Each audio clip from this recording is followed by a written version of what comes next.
இப்போ அந்த குரு பகவான் துலா லக்னத்துக்கு 11ஆம் இடத்துல இருந்தால் என்ன ஆகும்? 50% மூத்த சகோதர தோஷம் உண்டு. அண்ணன் அக்கா தங்கச்சி, அண்ணா அக்கா தங்கை, இளைய சகோதர தோஷமும் அந்த மாதிரி கொஞ்சம் இருக்கும்.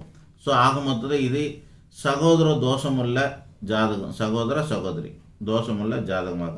ஆனால் தனக்கு சுக சௌகரியங்கள் அதிகரிக்கும். ஏன்னா 11 குரு இருந்தால் தனக்கான சுக சௌகரியங்கள் அதிகமாக இருக்கும்னு அர்த்தம்.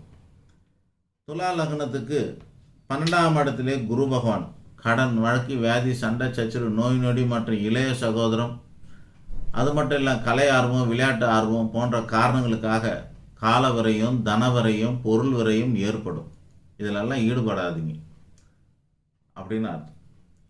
ஆக 12 லக்னத்துக்கும் இந்த குரு பகவான் நின்ற பலனை துலா லக்னத்துக்கு 12 இடத்துல எங்கே நின்னாலும் என்ன பலன்றதை சொல்லி முடிச்சிட்டோம். அடுத்த லக்னத்துக்கு அடுத்த வீடியோ.